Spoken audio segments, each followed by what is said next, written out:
And the pandemic continues to increase the demand at food pantries. At every distribution, hundreds of families continue to show up needing these services, some for the first time ever. 2 News reporter Deborah Bogart joins us live at the Dayton Food Bank with their updated response to the coronavirus.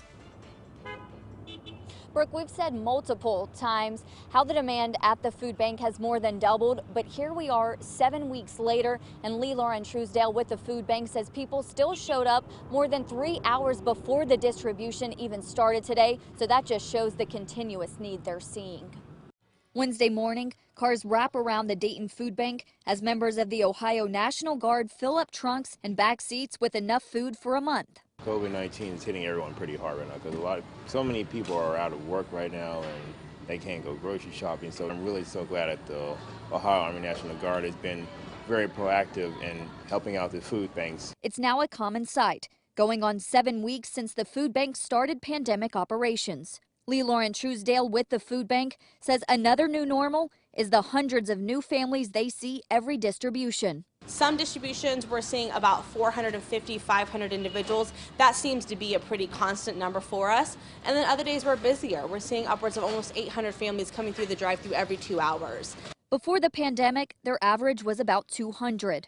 Truesdale says as the state is beginning to open back up, some people are going back to work, but says many families will feel the impact for months. So the food bank has to prepare their supply for an uncertain future. Folks who were previously living in poverty or were very close to falling into poverty are the folks that will continue to need the food bank's help 18 months, maybe 2 years after this ends. Sometimes when you are living in that type of situation and you're just kind of barely making ends meet, one loss of a paycheck, that can really take a toll on your financial capability. For safety reasons, they are not accepting food donations from the general public for the time being, but they are accepting monetary donations, and Truesdale says they can go a long way as each dollar donated equals 6 meals. Reporting live in Dayton, Deborah Bogart, 2 News, working for you.